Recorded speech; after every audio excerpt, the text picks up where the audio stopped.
This video is sponsored by Brain Boost, a brain supplement drug that promotes alertness, clarity, and mental power. You will all undoubtedly lose a whole lot of brain cells during some of the clips that I'm about to show you, so if I were you, I'd invest. Link is in the description down below. Nice.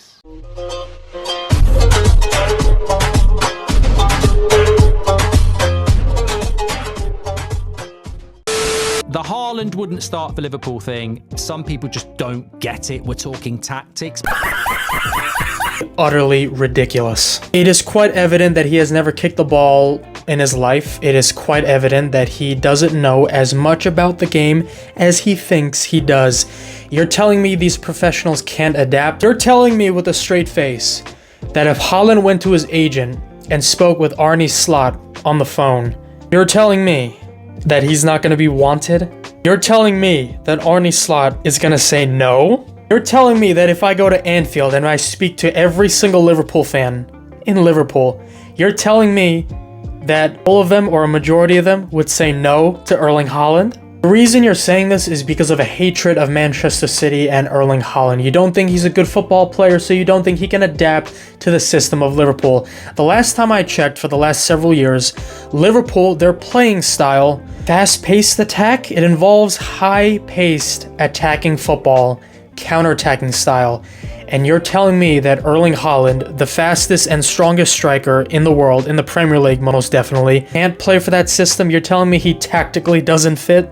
Liverpool would be on their hands and knees for Erling Haaland, as is any other club on planet Earth. It's the international break, so what does that mean? Corrupt media outlets from Spain are putting out these fake articles, these fake titles, and these fake quotes. Erling Haaland is apparently linked with Real Madrid again. That's how I know it's the international break. I don't need a clock, I don't need a calendar. I know it's an international break when I see this shit on Twitter. What's Barcelona's tactic? Tiki-taka? That's how they play, right? Maybe not as well as they used to, but that's still their style. And yet they've been after Erling Haaland for the last 4 years. Erling Haaland is a generational striker. We'll probably go down as one of the greatest strikers in Premier League history. He's only 24 and I'm already hearing him in the same breath as Alan Shearer, okay? I'm already hearing talks about it because that's how good he is. Generational striker. I don't give a damn about tactics. You make room for Erling Haaland. You think tactics are going to block a team's interest from Erling Haaland? You must be out of your mind. But put this in your pipe and smoke it. If I had the choice between Erling Haaland and Alexander Isak, and I was Arsenal manager, I would go Isak, and I really would. You'll be fired, which is not shocking. Anybody that usually is affiliated with Manchester United isn't really a good manager. They don't know football as much as they think they do, and they can't really coach. Ask every single Bayern München fan on planet Earth. The vast majority of them would swap Harry Kane with Erling Braut Haaland. The vast majority. I'm not talking 55, 60%. I'm talking 90, 95% would swap Harry Kane with Erling Braut Haaland. Guaranteed. I do have some Arsenal fans that are subscribed to my channel. Shout out to all of you. Let me know down in the comments down below. Would you rather have Alexander Isak or Erling Haaland? I said this in my prediction video, in my Premier League prediction video. Alexander Isak, in my opinion, is the only striker that you can compare with Erling Haaland. But the gap is still big. There's still a big enough gap to know that Erling Haaland is one of the greatest strikers we've seen in our lives. He is one of the best. He's the best striker in the world. He's one of the best players in world football right now. Alexander Isak is not at that level, but I still watch football from an eye test perspective. I don't care about goals, numbers, stats. I don't care about FIFA ratings. I know you United fans usually use SofaScore ratings in your football discussions. You don't know the game as much as you think you do. Not all United fans. Some of you. This United fan in particular uses the wrong metrics when judging a football player. Isak or Haaland? If you're an Arsenal fan, let me know down in the comments down below. Be honest. Who would you choose? Oh, God. No, I would, because Isak gives me more in the link-up, in the individuality, and he gives me goals. Oh my God. You know what?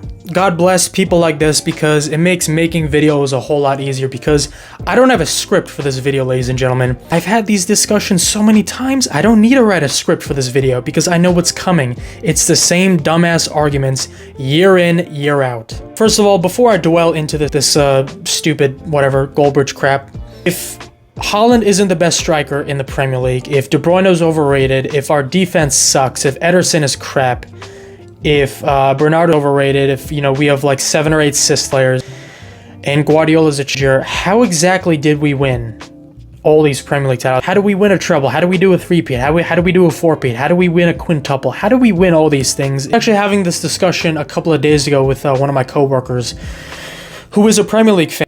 And we're talking about Giroud versus Harry Kane. And we both chose Giroud. We both would have rather have the career of Giroud. I don't care that Harry Kane is a better dribbler than Erling Haaland. If he's a better, if he's a better goalie, he can shoot with his left foot. He can take free kicks. He can drop in and pretend to be a regista like Andrea Pirlo and pass the ball.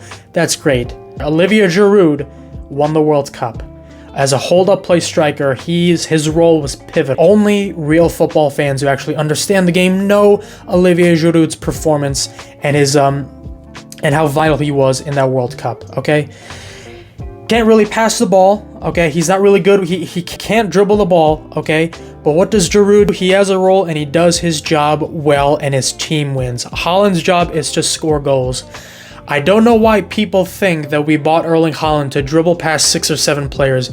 We didn't bring him to do that, okay? If you want to see if you go and watch Roberto Firmino highlights, a player who I'd rather still be instead of Harry Kane. Firmino, by the way, one of the most underrated players in Premier League history. If you want to see a striker that can dribble the ball, okay, that can create his own shot, okay, go and watch videos of Romario, okay, one of the best players, one of the opinion top 10 easily, maybe even top 5 striker in the history of football. Go watch him. If you don't like watching Haaland, if you think all of his tap-ins are boring to watch, if you think it's so easy, by all means, lace up and go show me. The same thing that he's saying about Alexander Isak and Haaland is the same thing people were saying about Harry Kane and Haaland when Haaland joined. If you haven't noticed, Harry Kane ran away to the Bundesliga to win a trophy, yet he still couldn't win one.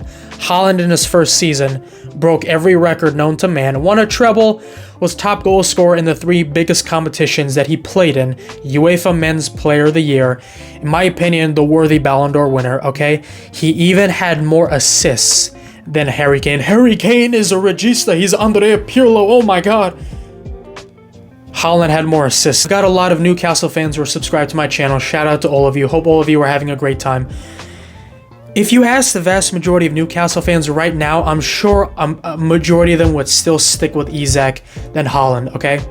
And again, it's more of an emotional choice, okay? And I understand that. I would choose Isak over Haaland if I was in your shoes. He plays for my club, okay? He scored some incredible goals. Thing is, if you ask this question to Newcastle fans before they signed Isak, 99.999% of them would have said Haaland. Guarantee it. Of the contract for Manchester City and Erling Haaland signing it. Why wouldn't he sign it as well? There is nowhere else to go. I feel that football at the moment in relation to transfers, the Premier League has played their part in it. It's become quite predictable. It's also predictable that your club spends the GDP of a small nation every single transfer window to try and keep up with the other clubs, and yet somehow they still manage to convince everybody that their noisy neighbors are the real problem. And to talk about Erling Haaland's new contract, I bizarrely agree with Brent de Cesarian section. I mean, it's actually kind of depressing me at this point because now I'm going to be talking about Julian Alvarez. Oh my god. I remember I stood here on this channel, sat here, and told all of you that I thought, and I had a good hunch, that Julian Alvarez was going to be the face of Manchester City and Haaland was going to leave to Real Madrid or Barcelona within a couple of years. I was wrong. But to be fair, so were a lot of you, because a lot of you said this to me in the comments. I read all your comments. I remember some of you saying this.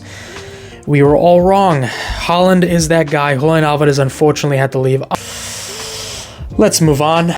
About it, but the closer it gets to Judgment Day, I think really my only motivator in Man City getting found guilty is to save the Premier League. Ah yes, another save the Premier League gimmick. This is like what, the 115th time that you've said this over the past, I don't know, 24 hours probably.